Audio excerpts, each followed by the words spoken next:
So we're up to the final days of the Tomb King's launch, and I couldn't be more excited to get bone deep in some of this undead goodness from the shifting sands of the land of the dead. Which sounds like a series of poorly written pickup lines, but at this juncture I've gone too far into the video to stop, so I'm just going to keep going.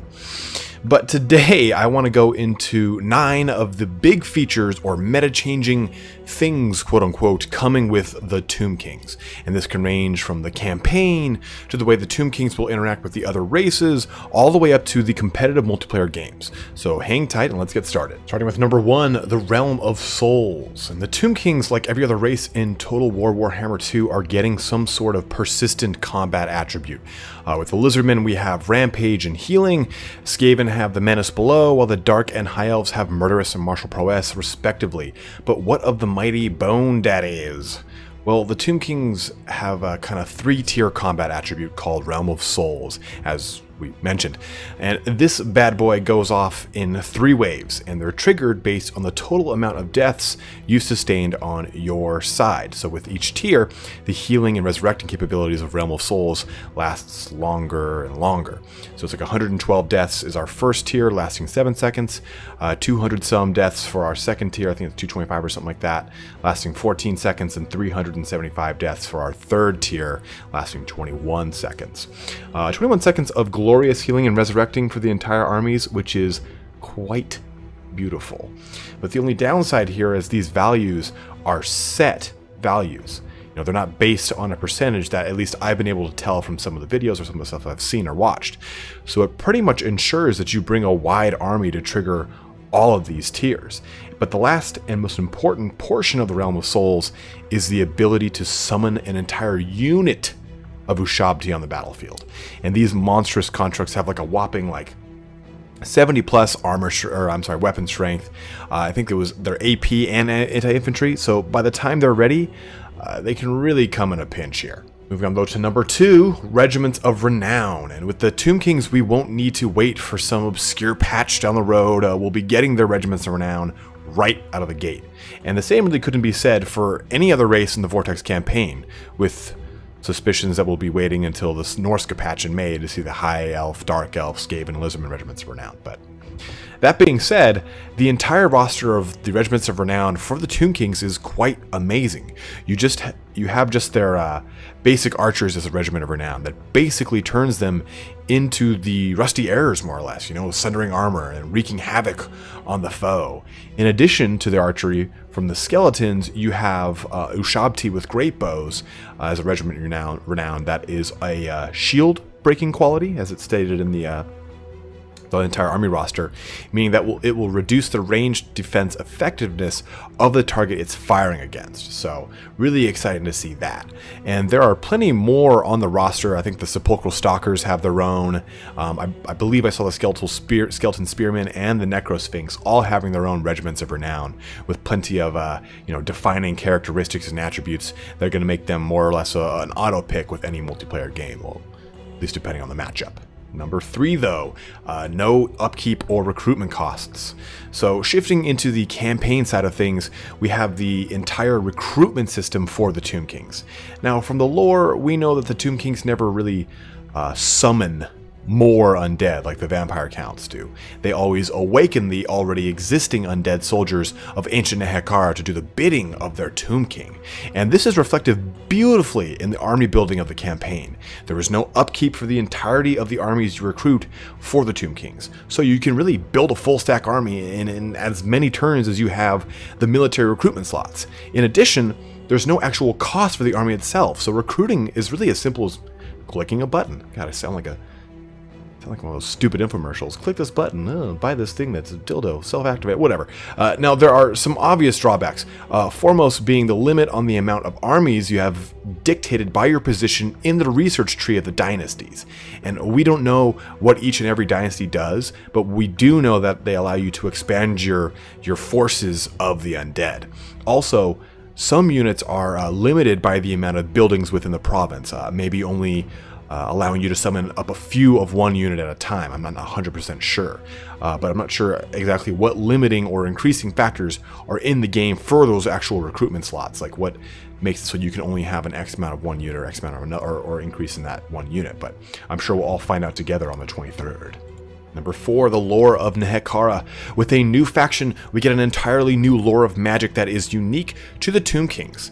The lore of NEHEKHARA is filled with not a lot of offensive spells, but a plethora of support and buffing spells.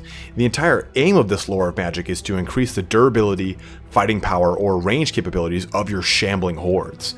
And with the ability to increase attack power, range missile damage, slow down the opponent, a deadly vortex that tears through the enemy, a spell that wards a high percentage of physical damage, and a massive debuff to the melee effectiveness, I see the lore of NEHEKHARA as really an auto-choose for a lot of the Tomb Kings matchups. Of course, there will be some outlier scenarios where you'd want to choose light or you'd want to choose death, but with the legendary lores themselves, such as KATEP or SETTRA, having access to the lore of NEHEKHARA, it will make it far easier to include both in the campaign and multiplayer. Because one of the biggest and most important attributes of the lore is the lore attribute, the persistent passive effect that every lore of magic possesses, the Restless Dead, as it is called. This allows for a map-wide heal and resurrection to go off in the same vein as your life bloom in the lore of life for your entire army. And this is huge, as it allows you to have even more regeneration coupled with the Realm of Souls, and will maintain the otherwise kind of papery durability of your bone horde, or horde of boners. I mean, what? Number 5. SETTRA the Imperishable. And this will be a quick one because it's important just to mention him for I don't know, for everything, for the memes, for whatever, but we will finally have access to the King of Boners himself, SETTRA the Imperishable, the High King of NEHEKHARA, and the first major Priest King from the lore, and the man behind the plan, as it were. You know, SETTRA is going to be our hybrid lord. He's mounted on top of his mighty Chariot of the Gods, or he can actually even, from the army roster we saw, he can mount a Kemrian War Sphinx. That is disgustingly strong. And I don't really know exactly how the Kemrian War Sphinx or even the Chariot of the Gods, what their special rules are going to be like for SETTRA, but the way I would kind of look at it is like, okay, you've got him on a steed, then on a chariot, then on a War Sphinx, or maybe they made the Chariot of the Gods stronger than the War Sphinx. I'm not really 100% sure, but he will be a powerhouse on the battlefield, no less. And I've mentioned that he has access to the lore of NEHEKHARA, so he'll be able to buff himself, his army, or even keep the entire lot of them kind of alive and up and running with the lore attribute. So, but remember, SETTRA does not serve, he rules. Number 6, though, the Mortuary Cult crafting. And jumping back into the campaign side of things, we have a new crafting system with the Mortuary Cult and their, kind of panoply of surprises and goodies in their old sack. They're like undead Santas, only way scarier, and not found in the malls, with weird elves screeching at you to smile, where I swear to God I didn't piss myself in front of my own parents. But that's a story for another day. The Mortuary Cult is going to give us the ability to craft all manner of great things that would otherwise be found throughout the campaign play. Weapons, armor, talismans, enchanted items, and finally, the Legions of Legend. And keeping in tow with CA's use of alliteration, the Legions of Legend are almost like sacred spawning of Lizardmen for an extension of the Regiments of Renown, locked in for campaign only, just like the sacred spawnings are for Lizardmen. And this will give us access to kind of souped up Carrions, some NEHEKHARAN warriors, a horseman unit, as well as some special flavored Necropolis Knights. And I'm very excited to see this in full effect because it's something entirely new to the game, and it's something I hope gets extended to maybe the dwarfs in a later patch. I mean, it'd make a lot of sense, and I'd go from 0 to Dawi, and if it happened.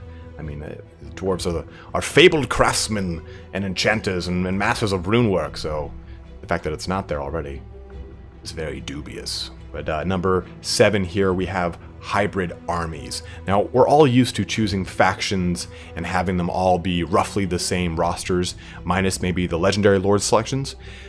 Take, for example, Mousillon, a vampire faction that does not have access to any of the von Karsteins.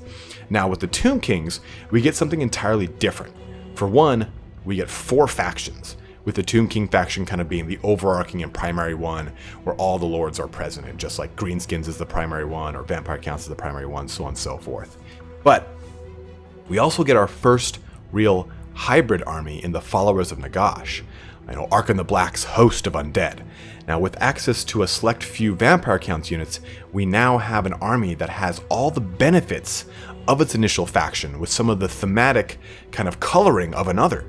And I'm very excited to see this in full effect. Now, we've seen from some other YouTubers that those units include, and we'll be seeing the ghouls, the hex race, the fellbats, and direwolves. And I don't know if we'll be getting any more. Like, it'd be awesome to see Blood Knights on there as sort of like an anti-large heavy shock cav, or maybe, I mean, I don't think this would happen, but imagine seeing like a Terrorgeist in a Tomb King army. Very cool in my mind. But I'll be honest, it's pretty awesome to see Arkan as he's poised as one of the strongest death wizards in the game. However they really kind of balance that out. I'm really excited to see him in full effect, but he is the strongest necromancer in the lore outside of Nagash himself, so it'll be great to finally be able to put Arkan's name to the test. Number 8, unique heroes. And since we're on the subject of army composition, we should go into the many heroes that the Tomb Kings have at their disposal. The Tomb Prince, the Necrotect, and the Tomb Priest. Now, unlike other factions, these will be an entirely unique hero choice for the Tomb Kings. We're used to all the factions having universally very similar heroes. Your assassin hero, your caster, and your sort of fighter brawler hero. All kind of borrowing from roughly the same ability pool with a few unique features here and there, such as, the runes for the runesmiths, or the lore of vampires for the vampires. But the Tomb Prince is, for instance, he's a melee powerhouse as well, and he's got some great abilities like a curse that causes a target to rampage and lowers their melee attack significantly, along with some other buffs. The Tomb Prince does not have Killing Blow or any of our usual kits for a melee hero, or so I've at least seen from some of these videos. So it'll be great to see how he fits into army lists, or the Necrotect as well, with abilities such as buffing or healing the constructs that accompany the army. The constructs are really the entire latter half of the army as far as tiers go and points go. So having a Necrotect will be crucial, as other healing spells won't affect them like the Necrotect's healing abilities will. That's slightly conjecture because it didn't in the tabletop, and I haven't seen any mention of it doing it, so I'm not 100% confirmed with that fact. But lastly, the Tomb Priest, outside of having the access to the lore of NEHEKHARA, as we've already talked about, is amazing, has another curse that I believe lowers the melee defense of enemies, if I recall correctly. So each hero kind of has their own unique abilities in a true unique way that makes for a hero section with a lot of flavor for whatever army you hope to bring against whatever matchup you're up against. Number 9. The 9 Books of Nagash, and our last and probably one of our coolest points here. These books are unique campaign objectives for the Tomb Kings. I know that they released the kind of gameplay video of the campaign where we got to see a little bit about these Books of Nagash, but they, the Tomb Kings themselves, do not care for the meddling of the mortal races for the power of that vortex thing. Nay, say they. They care about the ever-living potential that the Books of Nagash can bring the ancient Nehekharans, as revealed by the intro movie released by CA just recently. And these books will be scattered all across the map, in the Southlands, Lustria, and Nagaroth, kind of setting the Tomb Kings to the seas to gather up all these mighty tomes. The fun thing here is that it thematically drives the player to traverse the seas, kind of creating this large, expansive empire. And the books granting these special abilities to the army, such as, immunities to attrition and other boons of that variety. In addition, they also grant canopic jars, the special resource unique to Tomb Kings that they use in the mortuary cult's crafting, the dynastic research, and a bevy of other uses across the campaign. And we didn't really talk about that as a full point, so I wanted to at least put that in there, because I know someone would talk about that if I didn't. But needless to say here, guys, I am very excited for this expansion. I think it has even more polish on it than the races that we got at the launch of Total War Warhammer 2 did, which is really saying a lot, really. Each and every one of the races has such a great feel to them that I know the Tomb King will live up to the standard, that's been really set by the second iteration of Total War Warhammer. And I can't wait to delve into the campaign, quick battles, and answer more of your lore questions, guys, as the game really comes out, what, next week?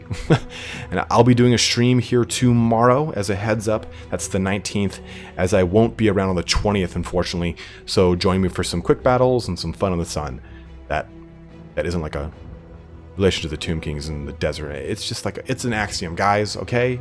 Not everything's a hidden mystery or hidden context, but thanks so much for watching here today, guys, and don't forget to pound that like button like it owes you money, and comment/ask any questions. Always happy to have discussions with you guys and add more choo-choos to this hype train. But have a good one and take care.